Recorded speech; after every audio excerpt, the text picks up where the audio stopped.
ಆತ್ಮೀಯ ವಿದ್ಯಾರ್ಥಿಗಳೇ, ತಮ್ಮೆಲ್ಲರಿಗೂ ಕೂಡ ನಿಮ್ಮದೇ ಆಗಿರತಕ್ಕಂಥ ಯೂಟ್ಯೂಬ್ ಚಾನಲ್ ಸ್ಟಡಿ ವಿತ್ ಪರಶುರಾಮ್ಗೆ ಸ್ವಾಗತವನ್ನು ಕೋರ್ತೀನಿ. 10ನೇ ತರಗತಿಯಲ್ಲಿ ಇವತ್ತು ದೈಹಿಕ ಮತ್ತು ಆರೋಗ್ಯ ಶಿಕ್ಷಣ ಪರೀಕ್ಷೆಯ ಎಸ್1 ಪರೀಕ್ಷೆ ನವೆಂಬರ್ 2022ರಲ್ಲಿ ಬರಬಹುದಾಗಿರ್ತಕ್ಕಂಥ ಬಹು ನಿರೀಕ್ಷಿತ ಪ್ರಶ್ನೆಗಳನ್ನು ಈ ವಿಡಿಯೋದಲ್ಲಿ ತಂದಿದ್ದೀನಿ. ವಿಡಿಯೋನ ಲೈಕ್ ಮಾಡಿ, ನೀವು ಬಳಸ್ತಕ್ಕಂಥ ಸೋಷಿಯಲ್ ಮೀಡಿಯಾ ಪ್ಲಾಟ್ಫಾರ್ಮ್ಗಳಲ್ಲಿ ಶೇರ್ ಮಾಡಿ. ಫಸ್ಟ್ ಟೈಮ್ ಚಾನಲನ್ನು ನೋಡ್ತಾ ಇದ್ದರೆ ಸಬ್ಸ್ಕ್ರೈಬ್ ಜೊತೆಗೆ ಬೆಲ್ ಐಕಾನನ್ನು ಅವಶ್ಯವಾಗಿ ಒತ್ತಿ.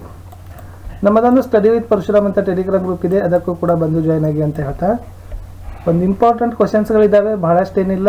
ಸೊ ಎಕ್ಸಾಮಿನೇಷನ್ನಲ್ಲಿ ಬರಬಹುದಾಗಿರ್ತಕ್ಕಂಥದ್ದು ಇವುಗಳನ್ನ ಸ್ವಲ್ಪ ಹೆಚ್ಚು ಒತ್ತು ಕೊಟ್ಟು ನೋಡ್ಕೊಂಡು ಹೋಗಿ. ಆಧುನಿಕ ಒಲಿಂಪಿಕ್ ಯಾವಾಗ ಆರಂಭವಾದವು ಮತ್ತು ಆಧುನಿಕ ಒಲಿಂಪಿಕ್ನ ಉದ್ದೇಶಗಳು ಏನು?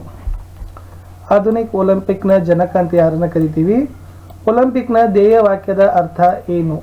ಒಲಿಂಪಿಕ್ ಧ್ವಜ ಬಗ್ಗೆ ನೋಡ್ಕೊಂಡು ಹೋಗ್ರಿ, ಈ ಕ್ವಶನ್ಸ್ ಡೆಫಿನೆಟ್ ಆಗಿ ಬರ್ತದೆ. ವಾಲಿಬಾಲ್ ರಾಷ್ಟ್ರ ಮತ್ತು ಅಂತಾರಾಷ್ಟ್ರೀಯ ಆಟಗಾರರನ್ನು ಪಟ್ಟಿ ಮಾಡಬೇಕು. ಹಾಕಿ ಮಾಂತ್ರಿಕ ಅಂತ ಯಾರನ್ನು ಕರಿತೀವಿ? ವಿದ್ಯುತ್ ಹಿಮ್ಮಡಿಯ ಪುರುಷ ಅಂತ ಯಾರನ್ನು ಕರಿತೀವಿ? ರಾಜ್ಯ ಮತ್ತು ರಾಷ್ಟ್ರ ಮಟ್ಟದ ಹ್ಯಾಂಡ್ಬಾಲ್ ಪಂದ್ಯಾವಳಿಗಳು, ಸೊ ಅದ್ರ ಬಗ್ಗೆ ನೋಡ್ಕೊಂಡು ಹೋಗಿ. ಹಡಲ್ಸ್ನ ತೂಕ ಎಷ್ಟಿರ್ತದ? PT ಉಷಾನ ಪೂರ್ಣ ಹೆಸರು ಮತ್ತು ಸಾಧನೆಗಳನ್ನು ನೋಡ್ಕೊಡ್ರಿ. ಧ್ಯಾನದ ಅರ್ಥ. ಸೊ ಧ್ಯಾನ ಹೇಗೆ ಮಾಡಬೇಕು, ಕ್ರಮ, ಧ್ಯಾನ ಮಾಡೋದ್ರಿಂದ ಏನೆಲ್ಲ ಪ್ರಯೋಜನ ಆಗ್ತಾವೆ ಅನ್ನೋದನ್ನು ಆರೋಗ್ಯ ಶಿಕ್ಷಣದಿಂದ ಪ್ರಶ್ನೆ ಬರಬಹುದು. ತ್ಯಾಜ್ಯ ವಸ್ತುಗಳ ಉತ್ಪತ್ತಿ ಹೇಗಾಗ್ತದ? ತ್ಯಾಜ್ಯ ವಸ್ತುಗಳ ಗುಂಪುಗಳೇನಿದೆ?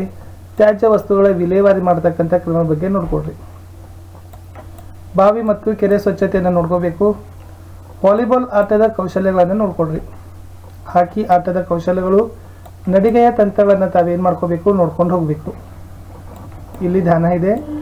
ನಿಂತು, ಕುಳಿತು ಮತ್ತು ಮಲಗಿಕೊಂಡು ಮಾಡ್ತಕ್ಕಂಥ ಯೋಗಾಸನಗಳನ್ನು ತಾವೇನು ಮಾಡಬೇಕು, ನೋಡ್ಕೊಂಡು ಹೋಗಿ. ಯಾವ ಯೋಗಾಸನ ಮಾಡ್ತಕ್ಕಂಥ ಕ್ರಮ, ಆ ಯೋಗಾಸನ ಮಾಡ್ತಕ್ಕಂಥ ಲಾಭ ಏನು ಅನ್ನೋದನ್ನು ಸಹಿತ ತಮಗೆ ಅರ್ತಿದ್ದೆ ಆದರೆ ಸೊ ಡೆಫಿನೆಟ್ ಆಗಿ 30 ಮಾರ್ಕ್ಸಿನ ಪೇಪರನ್ನು 40 ಮಾರ್ಕ್ಸ್ ಇರ್ತದೆ.